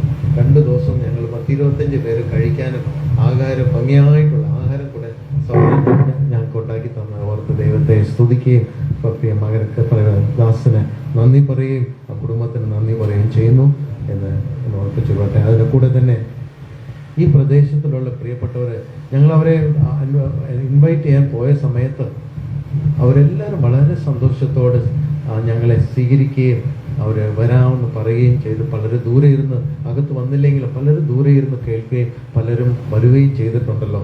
അവർക്ക് വേണ്ടി പ്രത്യേകിച്ച് നന്ദി ഞാൻ പറഞ്ഞുകൊള്ളുന്നു. നെയ്ബേഴ്സായിട്ടും ക്രിസ്ത്യാനികൾ മാത്രമല്ല, മറ്റേ വിശ്വാസത്തിലുള്ള പ്രിയപ്പെട്ടവർ വളരെ സഹകരണത്തോടെ നമുക്ക് സഹകരിച്ചത് ഓർത്ത് ഞാൻ അവരോട് നന്ദി പറയുകയും ദൈവത്തിന് സ്തോത്രം ചെയ്യുകയും ചെയ്യുന്നു. ലോക്കൽ ചർച്ച് ഓഫ് ഗോഡ് പല ചർച്ചസിലുള്ള പ്രിയപ്പെട്ടവരെല്ലാവരും വന്ന് സഹകരിക്കുകയും ചെയ്തു. അവർക്ക് വേണ്ടി നന്ദി പറഞ്ഞു കൊള്ളട്ടെ. നമ്മുടെ പാസ്റ്റർ PC എബ്രഹാം ഇവിടെ അടുത്ത് താമസിക്കുന്ന സഹോദരൻ ഞങ്ങൾക്ക് അവിടുത്തെ വീടിൻ്റെ മുകളിൽ വരെ തുറന്നു കൊടുത്ത് റെസ്റ്റ് ചെയ്യാനുള്ള ഞങ്ങൾക്ക് റെസ്റ്റ് ചെയ്യാൻ തന്ന സഹോദരന് വേണ്ടി പ്രത്യേകിച്ച് നന്ദി പറഞ്ഞു കൊള്ളട്ടെ. കുടുംബത്തിന് വേണ്ടി ഞങ്ങൾ നന്ദി പറയാം. അതോടുകൂടെ തന്നെ നമുക്ക് ഈ കാര്യങ്ങളെല്ലാം ഈ സിസ്റ്റംസ് മുഴുവനും ശരിയാക്കിയത് ഞങ്ങളുടെ ഈ ബ്രദറൻ ഗോസ്പൽ മിനിസ്ട്രിയുടെ സംവിധാനങ്ങളാണ്. ഇതെല്ലാം അവർ വളരെ കെയർഫുള്ളായിട്ട് കാര്യങ്ങളെല്ലാം ചെയ്തു ഭംഗിയായിട്ട് തന്നെ എല്ലാ സൗണ്ട് സിസ്റ്റവും അവരത് ഒരുക്കി തരുകയും മാത്രമല്ല പാടുകയും ബ്രദർ ബോസിറ്റോ പാടുകയും ചെയ്തു. ജോർജ്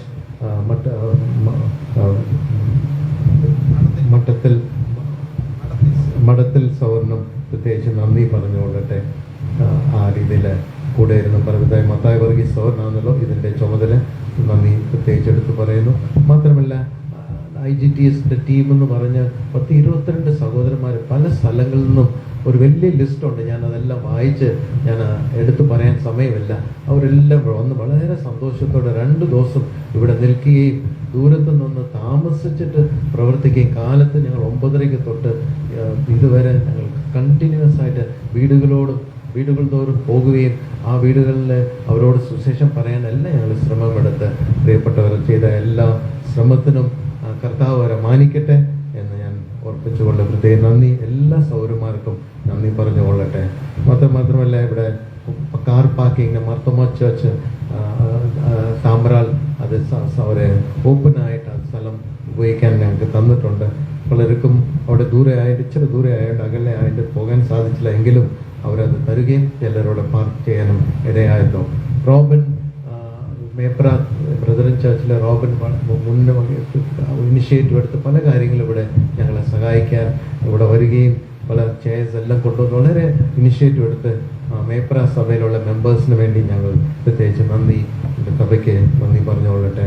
മട്ടക്കൽ സൗണ്ട്സ് അവരായി ഈ ക്രമീകരണങ്ങളെല്ലാം ചെയ്തു തന്നത് വളരെ റീസണബിൾ റേറ്റിൽ അവർ ഭംഗിയായിട്ട് എല്ലാം ചെയ്തു തന്നു. മട്ടക്കൽ സൗണ്ട്സിലെ ജിക്കു വേണ്ടി പ്രത്യേകിച്ച് നന്ദി പറഞ്ഞുകൊള്ളട്ടെ. ഇങ്ങനെ ഞങ്ങളെ ബിനു മുടിശ്ശേരി ഭവനം ഞങ്ങൾക്ക് വളരെ സഹായമായിരുന്നു.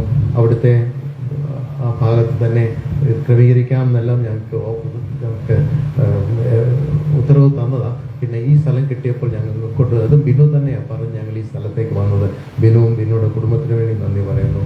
രഞ്ജിത്ത് ഞങ്ങൾക്ക് നാട്ടിലെ താമ്പ്രാൽ പ്രദേശത്തിലെ രഞ്ജിത്ത് ഞങ്ങൾ ഒരു കാരണക്കാരനായി ഇതിൻ്റെ ഈ മീറ്റിംഗ് നടക്കാനുള്ള 15 വർഷമായിട്ട് രഞ്ജിത്തായിട്ടുള്ള ഒരു പരിചയത്തിൻ്റെ ഒരു അടിസ്ഥാനത്തിലാണ് ഞങ്ങളിവിടെ വരാനും ഇടയായത്. ആ രഞ്ജിത്ത് ഞങ്ങളുടെ സഭയുടെ ഒരു അംഗമാണ്. ആ രഞ്ജിത്തിൻ്റെ ഉത്സാഹം കൂടെ കണ്ടിട്ടാണ് ഞങ്ങൾക്ക് ഈ മീറ്റിംഗ് ഇവിടെ വയ്ക്കാൻ ഇടയായത് എന്ന് നിങ്ങൾക്ക് രഞ്ജിത്തിനെ എല്ലാവരെയും അറിയാമല്ലോ. രഞ്ജിത്തിനും പ്രത്യേകിച്ച് ഞാൻ നന്ദി പറഞ്ഞുകൊള്ളട്ടെ. ബെത്തനി ചർച്ചിലെ പ്രിയപ്പെട്ടവർ അതിനെ സഹകരിക്കുകയും പ്രാർത്ഥിക്കുകയും ചർച്ചായിട്ട് എല്ലാ ദിവസവും ഈ മീറ്റിങ്ങിന് വേണ്ടി പ്രാർത്ഥിക്കുകയും ചെയ്തു. അവർ തന്ന എല്ലാ സഹകരണത്തിനും പല രീതിയിലും അവർ സഹകരിക്കുകയും പ്രാർത്ഥിക്കുകയും സാമ്പത്തികമായിട്ട് കൂടെ ചർച്ച ഇതിനു വേണ്ടി എല്ലാ കാര്യങ്ങളും അവർ ചെയ്തു തന്നത് ഓർത്ത് ദൈവത്തെ സ്തുതിക്കുന്നു, നന്ദി പറയുകയും ചെയ്തു. ഞാനിങ്ങനെ പലരുടെ ലിസ്റ്റ് എഴുതിയിട്ടുണ്ട്. ആരെങ്കിലും ഞാൻ വിട്ടുപോയിട്ടുണ്ടെങ്കിൽ എന്നെ പ്രത്യേകിച്ച് ക്ഷമിക്കണം എന്ന് ഞാൻ ഓർപ്പിച്ചു കൊള്ളുന്നു. എല്ലാം ദൈവം തന്നെ കണ്ടു. നമ്മൾ ചെയ്തതൊക്കെ ദൈവം തന്നു. ഇന്ന് വായിച്ച് സഹായിച്ച CP സോവൻ, ജോർജ് സോവൻ, ഷൈൻ വർഗീസ് സോവൻ, പല ചർച്ചസിൽ നിന്ന് തിരുവല്ലാന്ന് പല ചർച്ചസിൽ നിന്ന് റെപ്രസെൻ്റ് ചെയ്ത് വന്നിരിക്കുന്ന പ്രിയപ്പെട്ടവർക്കും അടുത്തുള്ള ചർച്ചസിൻ്റെ പാസ്റ്റേഴ്സ് വേണ്ടി എല്ലാം വന്ന് പ്രിയ സഹോദരിമാരും ദൂരത്തിൽ നിന്ന് വന്നവരും അടുത്ത് വന്നവരും എല്ലാവരോടും അവർക്കെല്ലാം പ്രത്യേകിച്ച് നന്ദി പറഞ്ഞ് എൻ്റെ ഈ എൻ്റെ വോട്ട് ഓഫ് താങ്ക്സ് ഞാൻ അവസാനിപ്പിക്കാം. ദൈവത്തിന് നന്ദി പറയുന്നു. ദൈവം ആണല്ലോ ഇതെല്ലാം ക്രമീകരിച്ചത്. കർത്താവ് ഇത്ര വലിയൊരു ഓപ്പർച്യൂണിറ്റി നമുക്ക് തന്നല്ലോ. എല്ലാ കാര്യങ്ങളും ക്രമീകരിച്ചത് കർത്താവ് മാത്രമാണ്. അതുകൊണ്ട് കർത്താവിന് നമ്മൾ നന്ദി പറഞ്ഞ് വളരെ സ്തോത്രം പറയുകയും സ്തുതിക്കുകയും ചെയ്യുന്നു. ഈ കേട്ട സന്ദേശം പലരും കേട്ടിട്ട് പോകാതെ മറക്കാതെ അവരുടെ ജീവിതങ്ങളെ അത് തൊടുന്നൊരു സന്ദേശമായി തീരട്ടെ എന്ന് നമ്മൾ പ്രാർത്ഥിച്ച് പ്രാർത്ഥനയോട് പോകാം. ദൈവനാമം മഹത്വപ്പെടുമാറാകട്ടെ. Thank you. മോസസ് അലി പ്രാർത്ഥിച്ച് ആശീർവാദം പറഞ്ഞ് നമുക്ക് ഇവിടെ നിന്ന് പിരിഞ്ഞു പോകാം. Thank you again. Thank you very much.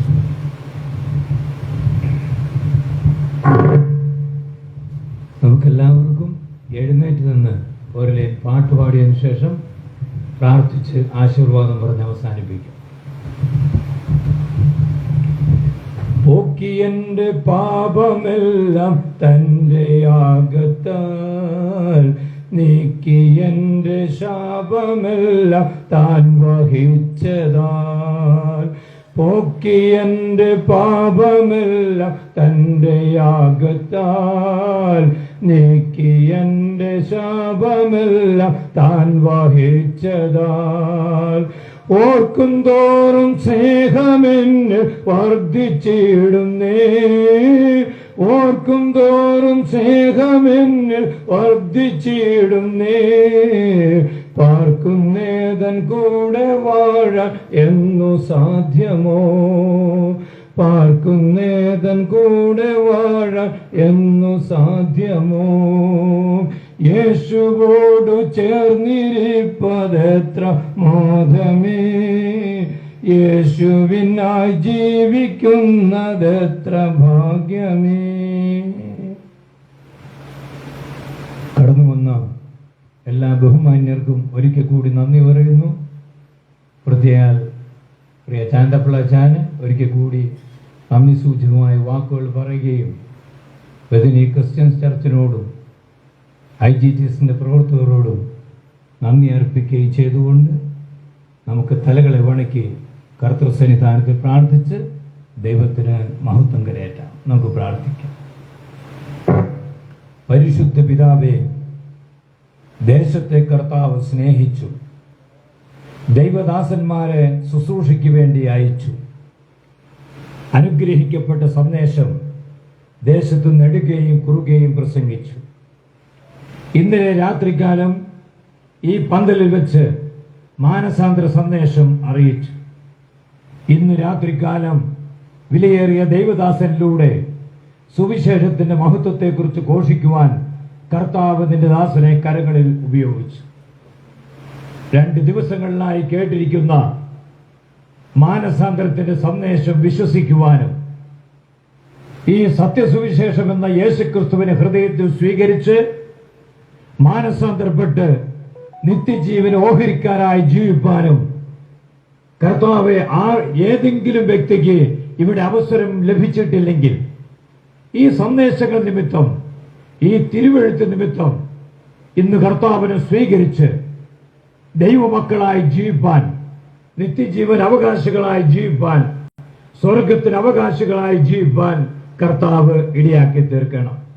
ഇവിടെ കടന്നു വന്ന് ഗാനങ്ങൾ പാടിയ എല്ലാവരെയും കർത്താവ് അനുഗ്രഹിക്കണം. മറ്റു പ്രാർത്ഥനയിലും മറ്റു ശുശ്രൂഷകളിലും സഹകരിച്ച എല്ലാ പ്രിയപ്പെട്ടവരോടും കൂടെ കർത്താവിന്റെ കര ഇരിക്കണം. ഈ പന്തലിന്റെ അന്തരീക്ഷത്തിൽ കടന്നു വന്നിരുന്ന് ദൈവവചനം കേട്ട എല്ലാവരോടും കർത്താവ് കരുണ കാണിക്കണം. വിശേഷാൽ ഈ രാത്രികാലം കർത്താവിന്റെ സ്വർഗീയ സന്ദേശം പ്രസംഗിച്ച് ഞങ്ങൾക്കെല്ലാം തൃപ്തി വരുത്തിയ നിന്റെ വിലയേറിയ ദാസനെ കർത്താവ് ആദരിക്കുകയും ഇനിയുള്ള നാളുകളിൽ കർത്താവിന്റെ മഹത്വത്തിന് വേണ്ടി ഉപയോഗിക്കുകയും ചെയ്യണം. ഇത്രത്തോളം ഞങ്ങളെ കരുതിയ ദൈവസ്നേഹത്തിനായി സ്തോത്രം. ഞങ്ങൾക്കൊക്കെയും ജയം നൽകി കർത്താവിന്റെ വരവിന് വേണ്ടി ഒരുക്കുന്ന ക്രിസ്തുവേശുവിനായി സ്നേഹത്തോടെ സ്തോത്രം ചെയ്യുന്നു. കർത്താവ് നമ്മേവരെയും സഹായിക്കട്ടെ. സമാധാനത്തോടെയും അനുഗ്രഹത്തോടെയും ഭവനങ്ങളിലേക്ക് അയച്ചാൽ പ്രാർത്ഥന കേൾക്കുന്ന ഒരു ദൈവം ജീവിക്കുന്നുകൊണ്ട് സ്തോത്രം. പ്രാർത്ഥന കേട്ടുകൊണ്ട് സ്തോത്രം. യേശു കർത്താവിന്റെ വിലയേറിയ നാമത്തിൽ തന്നെ നമ്മുടെ കർത്താവായ യേശു ക്രിസ്തുവിന്റെ കൃപയും പിതാവാം ദൈവത്തിന്റെ സ്നേഹവും നമ്മെ ആശ്വസിപ്പിക്കുകയും നാൾതോറും വഴി നടത്തുകയും ചെയ്യുന്ന പരിശുദ്ധാത്മാവാം ദൈവത്തിന്റെ കൂട്ടായ്മയും സംസർഗവും നാം ഓർത്തു പ്രാർത്ഥിച്ച എല്ലാ വിഷയങ്ങളുടെ മേലും കർത്തൃസന്നിധാനത്തിലിരുന്ന് വചനം കേട്ട ഈ ജനത്തോടും